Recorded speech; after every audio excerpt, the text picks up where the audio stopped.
आप मानो या ना मानो, हर एक प्रॉब्लम का सलूशन योग है। योग आपको उस काबिल बना सकता है जिसे आप सोच भी नहीं सकते। मैं ये नहीं कह रहा कि आप अपने किसी खोए हुए इंसान को योग करके पा सकते हो, लेकिन अगर आप हर रोज योग करते हो तो आप हर उस चीज को पा सकते हो जो नॉर्मल इंसान नहीं पा पाता। योग करने से आपके अंदर की एंजाइटी, डिप्रेशन, बॉडी प्रॉब्लम, हर एक चीज सही हो सकता है। आज तक जितने भी कामयाब लोग देखे गए हैं उनमें से हर कोई योग करता है। अब आप ये मत बोलने लगना कि कामयाब हैं तभी योग कर रहे हैं। नहीं ब्रो, वो योग कर रहे हैं तभी वो कामयाब हैं। आप ये जान लो, कोई नॉर्मल इंसान अपने दिमाग को एक ही काम पर काफी देर तक फोकस कर ही नहीं सकता जब तक वो योग का सहारा ना ले। योग सिर्फ आपके बॉडी को बीमारियों से नहीं बचाता, बल्कि आपके अंदर के आत्मविश्वास और आपके अंदर के घृणता, यानी कि आपके अंदर जो हर बात पर गलत विचार आते हैं, उन सबको सही करता है। अगर आप सही तरीके से योग करते हो तो आप कुछ समय के अंतराल में देखोगे कि आपके अंदर का क्रोध शांत हो रहा है। तब आपको हर बात पर गुस्सा नहीं आएगा जैसे पहले आता था।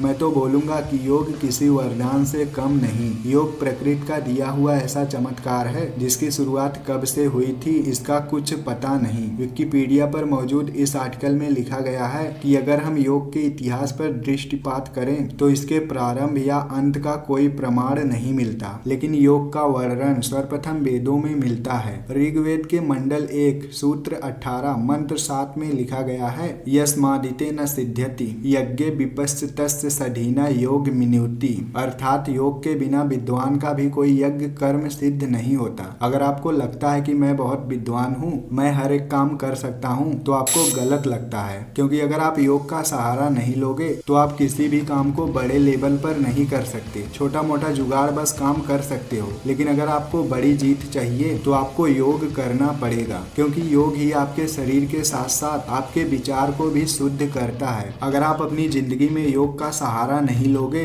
तो आप बड़ी कामयाबी नहीं हासिल कर सकते। तभी मैंने शुरुआत में ही कह दिया, जितने भी कामयाब लोग हैं सब योग करते हैं। योग की शुरुआत कहाँ से हुई ये तो किसी को नहीं पता, लेकिन ऐसा कहा जाता है कि भगवान शंकर ने सबसे पहले योग की शुरुआत की थी। फिर भगवान शंकर के बाद वैदिक ऋषि मुनियों ने योग को करना शुरू किया। बाद में कृष्णा, महावीर और बुद्ध ने इसे अपनी तरह से विस्तारित किया। फिर महर्षि पतंजलि ने योग को सुव्यवस्थित रूप दिया। पतंजलि का कहना था कि योग ऐसी चीज है जो आपके मन को इधर उधर भटकने से रोककर केवल एक ही वस्तु पर स्थिर रखता है। पतंजलि के बाद बहुत से महान पुरुषों ने योग को अपने तरीके से विस्तारित किया। पुराने समय के योग का सबूत सिंधु घाटी की सभ्यता से प्राप्त वस्तुओं पर देखने को मिलता है, जिसमें शारीरिक मुद्राएं और आसन का चित्र देखने को मिलता है। यही वो सबूत है जो हमें बताता है कि आज के काफी साल पहले भी योग किया जाता था। पर आज के समय में फर्क सिर्फ इतना है कि योग आज के समय में एक नेक्स्ट लेवल की चीज बन गई है। रिसर्च कर्ताओं ने ऐसे ऐसे योग खोज दिए जो आपके बीमारी पर इमीडिएट इफेक्ट डालता है। अगर मैं आपको योग का फायदा गिनवाऊं तो शायद इस वीडियो का पार्ट 2 भी लाना पड़े, लेकिन अगर मैं आपको शॉर्ट में समझाऊं तो आप ये समझ लो कि योग वो कर सकता है जो आप सोच भी नहीं सकते। कुछ रिसर्चर का कहना है कि योग आपके डीएनए तक को बदल सकता है। जैसे आपके बाल झड़ रहे हैं, तब आप किसी डॉक्टर को दिखाओगे तो वो डॉक्टर बोलेगा कि ये जेनेटिक है। आपके फैमिली में जिसका भी बाल झड़ा होगा उसी पर आपका बाल गया है, अब आपका भी झड़ जाएगा, इसका कोई उपाय नहीं है। या फिर कोई अंडू पांडू डॉक्टर होंगे तो वो आपको दवा भी पकड़ा देंगे, बोलेंगे एक खाओगे तो आपका बाल बच जाएगा, पर ऐसा नहीं होता। ये बात तो क्लियर है कि अगर आपके फैमिली में किसी का बाल झड़ा है और आपका बाल भी उसी पर चला गया तो आपका बाल भी झड़ जाएगा। इस चीज को कोई दवा, कोई तेल नहीं रोक सकता। अगर इस चीज को कोई बदल सकता है तो वो है योग। सिर्फ योग ही आपके बाल को झड़ने से बचा सकता है। आपके फैमिली में सबका बाल झड़ रहा है, आपका भी झड़ना स्टार्ट हुआ है, तो अब अगर आप अपने बाल को झड़ने से बचाना चाहते हो तो आज से ही योग स्टार्ट कर दो। अगर बात करें बाल झड़ने से रोकने के लिए सबसे विशेष योग कौन सा है तो वो है सर्वांगासन और शीर्षासन। इन दोनों आसन को अगर आप 5-5 मिनट करते हो तो ही आपको इसका लाभ मिलेगा। करना। अभी आपने बहुत से ऐसे लोगों को भी देखा होगा जो योग करने के बाद भी बीमार रहते हैं। तो इसका सीधा सा मतलब है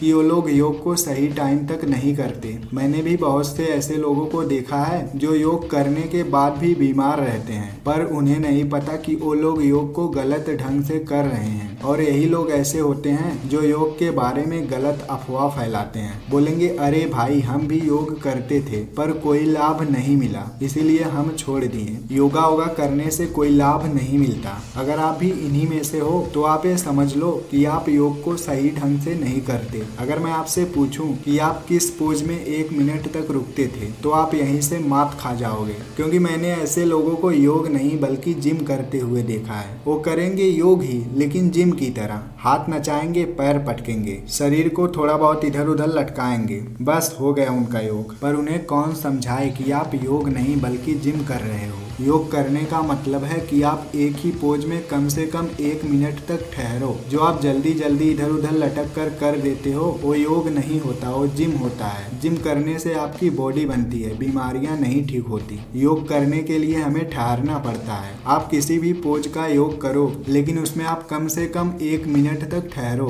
जब तक आप 1 मिनट तक नहीं ठहरोगे तब तक उस योग का कोई लाभ नहीं मिलेगा। हाँ, पहले दिन से ही आप 1 मिनट तक नहीं रुक पाओगे, लेकिन धीरे धीरे अभ्यास से आप 1 मिनट तक आराम से रुक सकते हो। लेकिन अगर आपको किसी चीज में ज्यादा समस्या है तो आप उस योग के पोज में कम से कम 5 मिनट तक रुकना। जैसे अभी मैंने बताया कि आपका बाल झड़ रहा है तो आप सर्वांग आसन और शीर्ष आसन करो, लेकिन अब आपका बाल झड़ रहा है इसीलिए आपको इस योग को कम से कम 5 मिनट करना पड़ेगा, क्योंकि अभी आपके अंदर समस्या है जिसे ये योग 1 मिनट में नहीं ठीक कर सकता। इसके लिए आपको इसे 5 मिनट करना पड़ेगा। जब आप 5 मिनट करोगे तो ही आपको इसका लाभ मिलेगा। लेकिन जो नॉर्मल लोग हैं जिसको कोई समस्या नहीं है वो लोग हर एक पोज को कम से कम 1 मिनट तक करें। 1 मिनट ठहरना तो सबके लिए जरूरी है, नहीं तो किसी योग का कोई लाभ नहीं मिलेगा। अब अगर कोई आपको बोले कि मैंने बहुत योग किया पर मुझे कोई लाभ नहीं मिला, तब आप उसे समझा देना कि उसने क्या गलती किया।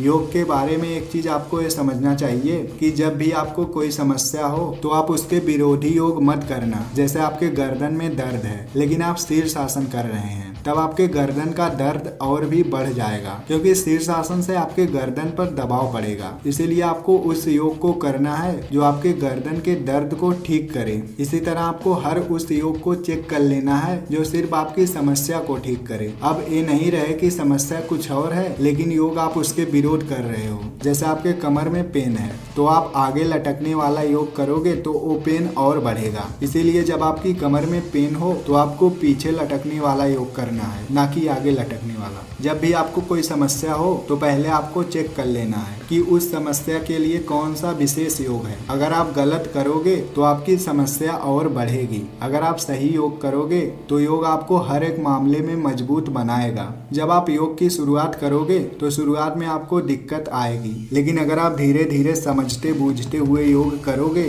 तो आप योग में एक्सपर्ट हो जाओगे। शुरुआत में जब आपको दिक्कत आएगी तो आप योग को छोड़ मत देना। उस वक्त आपको ये देखना है कि कहीं मैं गलत योग तो नहीं कर रहा। अगर आपको पता चल जाए कि मैं सही योग कर रहा हूँ तो आपको योग को कंटिन्यू रखना है। हाँ, और ये जान लो किसी योग को ओवर मत कर लेना। जैसे कोई आसान योग आप कर पा रहे हो तो उसी योग में दिन भर मत पड़े रहना। हर एक योग को आपको नियम भर करना है। और ये ध्यान करना कि आप कोई योग जल्दी जल्दी मत कर लेना। हर एक योग को आपको आराम से, बिल्कुल आराम से करना है। ऐसा नहीं कि कोई योग में झटकने पटकने लगो। योग आपके स्वभाव को शांत बनाता है, तभी आपको योग शांत तरीके से करना चाहिए। नहीं तो कुछ लोग बोलते हैं ना कि नौजवान को 500 दंड बैठक मारना चाहिए। अब नौजवान हो तो इसका मतलब क्या, जान ही दे दो। कितना भी जवान हो या जवानी छटक रही हो, लेकिन तब भी आपको शांत तरीके से योग करना है। ये तो रही योग के बारे में कुछ बातें जिसका आपको ध्यान देते हुए योग करना चाहिए। अभी फिर आखिरी बार भी मैं यही बोलूंगा कि योग आपको जरूर करना चाहिए। अगर आप कुछ गिने चुने स्पेशल योग चाहते हो जिसे आप कर सको तो आप कमेंट में बता देना, मैं उस पर भी वीडियो बना दूंगा। लेकिन अभी के लिए इस वीडियो को लाइक करना और चैनल को सब्सक्राइब करना।